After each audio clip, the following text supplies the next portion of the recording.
Welcome everyone to this briefing brought to you by the Israel Defense and Security Forum, IDSF, in Hebrew name as Bitchonistim.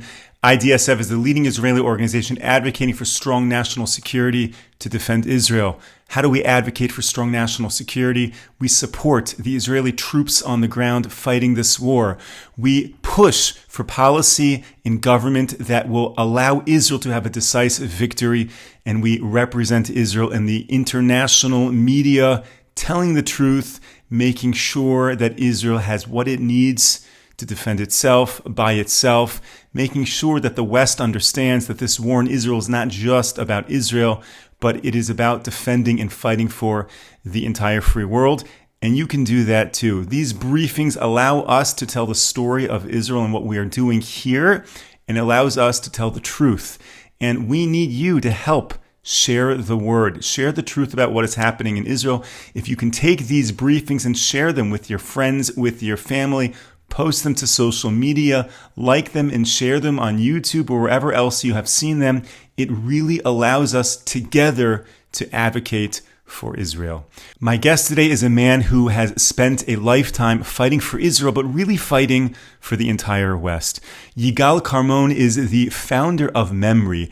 And before he founded Memory, he was a colonel in the IDF. Then 27 years ago, he began an organization which is just so important. Memory is the Middle East Media Research Institute, and it's an organization that monitors and translates Arabic and Persian publications, whether they're on the radio or on the TV. He translates religious sermons that are happening all throughout the world, in the United States as well. And he brings all of this material to the English-speaking world. And the translations are actually right now far beyond just Arabic and Persian. I think there's Chinese, Russian, and a whole slew of other languages, allowing people in the West to really get an insider's view of all this material coming out of groups that are a little bit hostile, to say the least, to the Western way of life. So it's a great pleasure to be able to sit down with Yigal, to ask him some questions and understand what he thinks about the threat coming from Qatar, what he thinks about the current war in Gaza, and the role that the United States has to play. Listen to what Yigal shared with me. We monitor the Arab, Farsi, Urdu, and Turkish media, also Pashto and Dari, languages that are spoken in South Asia, and as in the last 10 years, also Chinese, and in the last Russian, and in the last 5 years, also Chinese. So we are doing a larger thing, and our goal is defending America and Israel. Israel and America, the unbreakable bond of these two countries, societies, ideals, and we'll get back to that. Your website is rich with so much content, sharing media from the Arab world, and you have a whole section on news coming out of Qatar and the way that Qatar internally portrays this war in Gaza and the successes of Hamas. Maybe you can walk us through a little bit of your most recent research on Qatar. Qatar is an enemy of America and Israel. Unfortunately, in both countries, people are not aware of it. They look at Qatar as just another emirate of the Gulf. They don't see a difference between Qatar and, for example, the UAE. I will talk about it in a second. And the level of lack of ignorance about Qatar is just scary, because Qatar is a total enemy, not only of Israel and America, also of the UAE, of Saudi Arabia. Qatar is an emirate of evil, an emirate of Wahhabism, according to their own statements, and we have on the site all the information about that. They are responsible, they are the mega sponsor, the main sponsor of Islamist terrorism in the world and of Islamist movements in the world. And they are responsible for 9/11. Your public should know that. The mastermind of 9/11 was a former Qatari government employee in the Department of Water in the municipality of Doha, also in the ministry, Khalid Sheikh Mohammed. This guy is now, he was in 96, the FBI came to arrest him in Doha, and they told only the emir. But apparently the American, not apparently, the American ambassador at the time, Theros, knew of it. And my guess is that he related it to Khalid Sheikh Mohammed or the emir. Yes, the ambassador of America. You look amazed. Yes, he is on the Qatari payroll. He is in everything that is pro-Qatar, according to institutes, Iranian and other that are involved. This is an American ambassador, yes. Anyway, so they came to arrest him, told only the emir, and the American ambassador, of course, knew of that. Within hours, he disappeared, only to resurface 5 years later as the mastermind of 9/11. He was caught later in Afghanistan, and he is now for 10 years already in Guantanamo, and he is not put to trial to this very day. And I'll tell you my assumption why. Because if he goes to trial, 10 years without trial, he will reveal all his relations with Qatar and who operated him. So, and of course, some Americans. And in this situation, just a while ago, there was an attempt just before the Biden administration left to do a plea bargain to free him from a trial, and then he can shut up. But there was a big outrage, and this didn't take place, and he is back to jail. And he has to, it is inconceivable that he would not be put to trial. And when he will be in trial, trust me, he will say everything. And then things will be really explosive about Qatar itself, about everybody. So go back to Qatar. Qatar is the sponsor of the Taliban, of Al-Qaeda, of ISIS, of Hezbollah, of the Houthi, whoever. And they are, of course, the sponsors of Hamas. And they built the power of Hamas in Gaza, 500 kilometers of tunnels, thousands of missiles, 30, 40,000 fighters, murderers. And they were the ones behind all this. And strangely enough, it is not known. The ignorance about it is fantastic. I said on many occasions that what every taxi driver and vegetables vendor in the Arab world knows, the heads of intelligence of Israel, we saw what they knew on October 7. In America, in other places, don't know. And they relate to Qatar as another emirate, because Qatar is a master of deception. They are an arsonist that pretends to be a firefighter. And it works through a lot of money, through a lot of political influence that is also bought with money. And they make their way, but at the end, the clash will come, particularly with the Trump administration, because Qatar stands for Islamism, for creating an Islamic pole parallel to America, parallel to Russia, China, and this is bound to clash. They play the game, they deceive, they are masters in deception, but it cannot work forever, because right now, with the President Trump's plan, they clash. Moshe, look at that. Most Arab countries made some mild statements about the Trump's plan. Of course, of opposition, but mild. because they depend on the support of America. So they don't want to clash with Trump.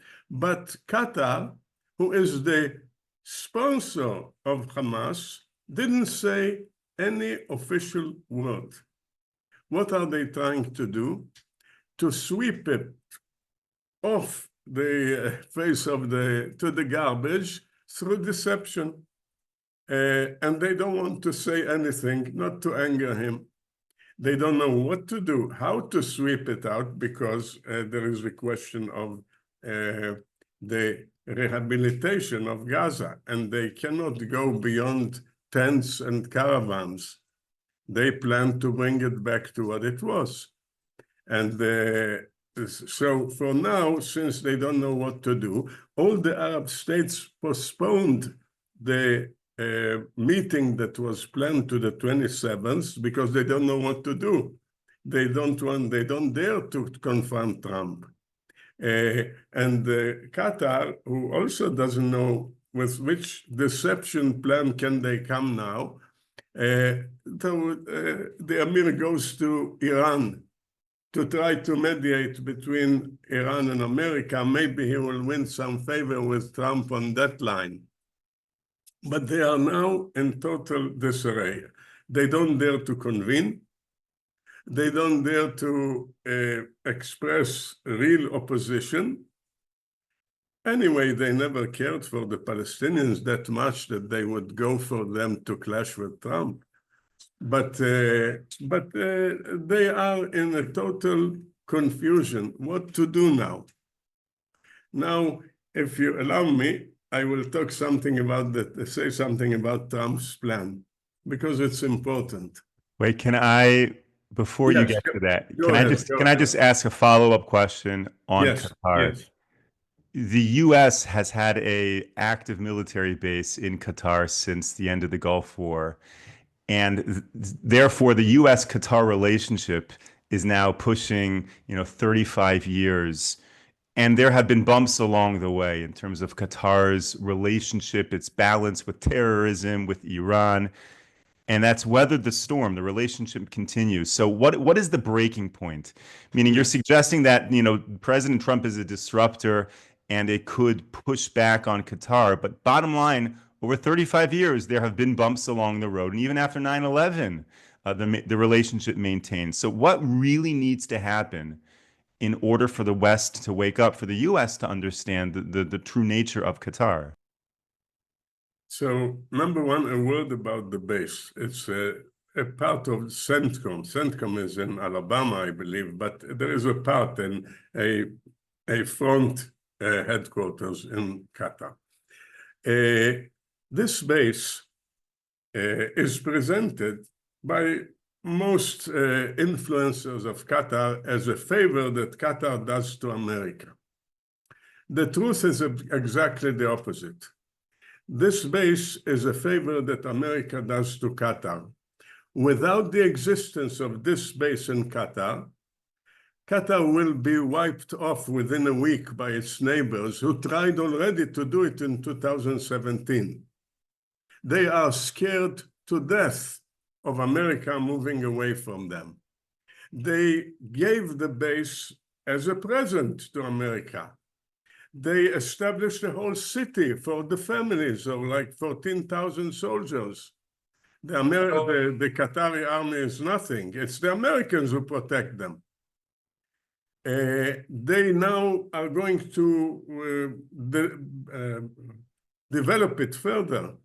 They had America sign in the last month or 2 months of President Biden a prolongation of in the middle of the night. No one knew. Suddenly, hop, there is another 10 years in agreement. They are aware that without the base there, they are done, finished, no more Qatar in the world. So it is a favor of America to Qatar for which it doesn't pay anything. It doesn't release its hostages. It sponsors terrorism in America. It spies on Americans, legislators. It does Jazeera, Qatari-owned, Even in the time of Biden, they were ordered to register by the FARA laws, and they couldn't care less. They don't do it. There is a situation of a misconception about Qatar.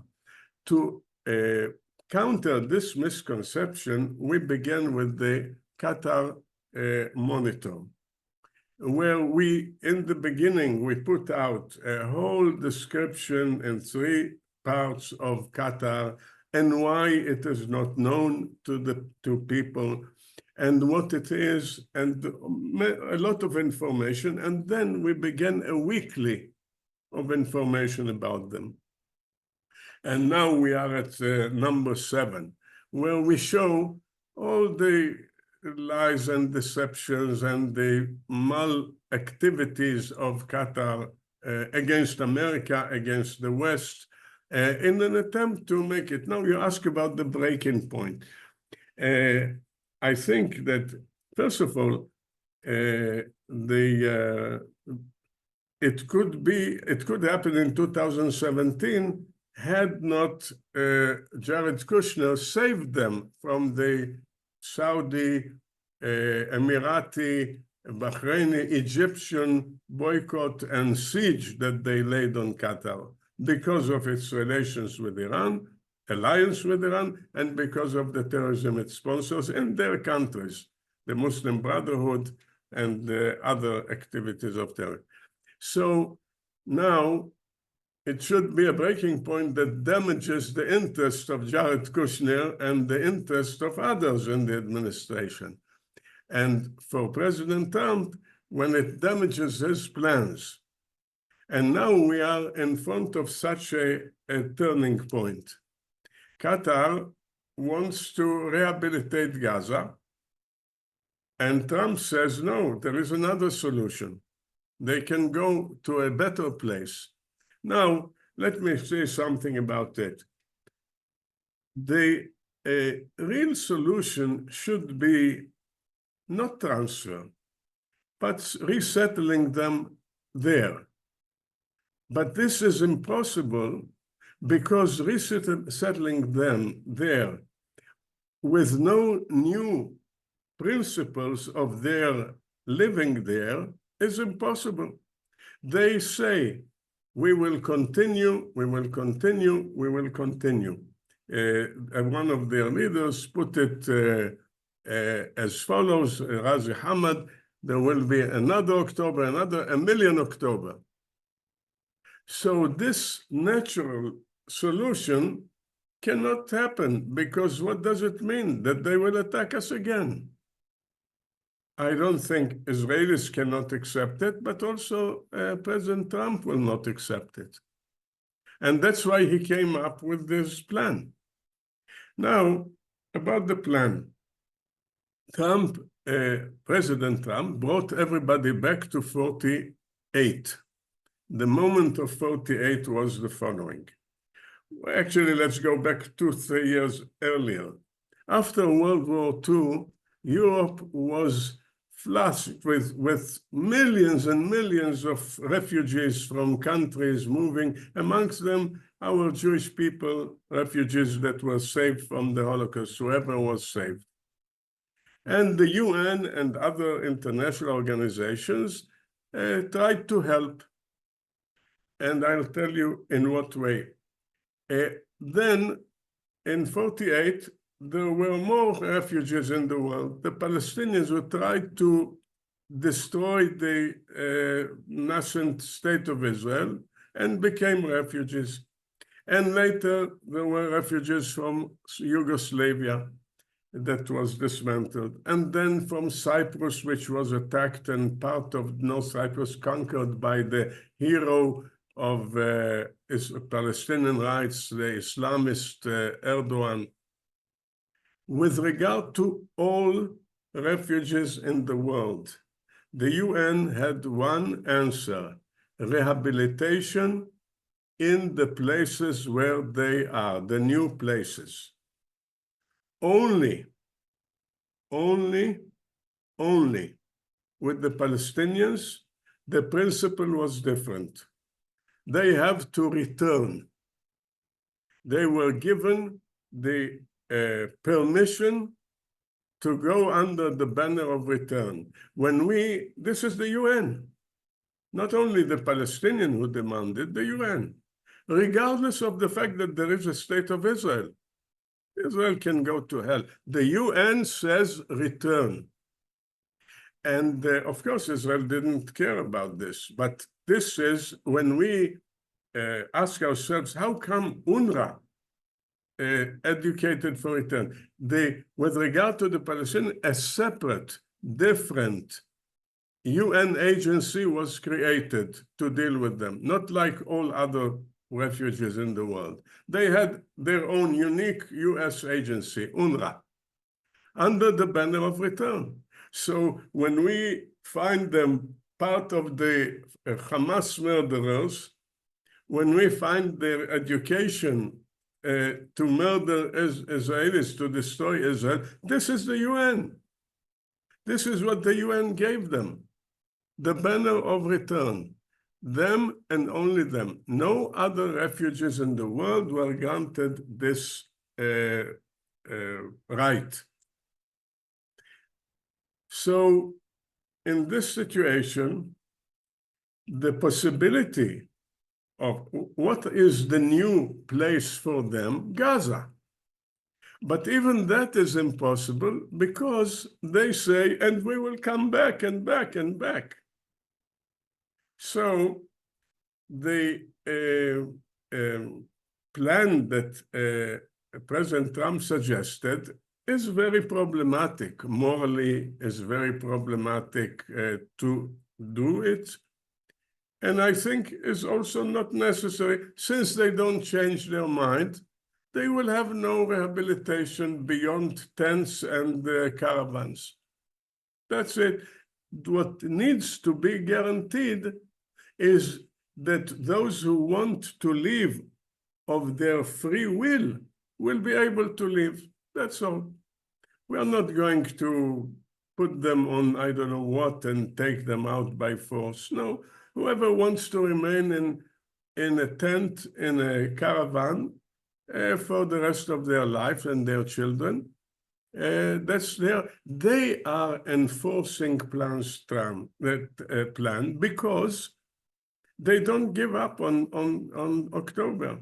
Another October and another. So, in fact, I approach all liberal Jews who say, this is impossible transfer. I say also, this is immoral, impossible. But what I'm saying, whoever wants to go can go, but rehabilitation beyond tents and caravans, no way. As long as they don't drop their plans of annihilating Israel. That was Yigal Carmon from Memory, and I hope to have him back on the briefing in the future so that we can get into even more fascinating, critical research that Memory has been doing. Thank you to all the reviewers and supporters for tuning into this briefing. We will be back with you tomorrow, 10 a.m. Eastern Time, 5 p.m. here in Israel. Until then, stay safe, stay strong. Take care, everyone.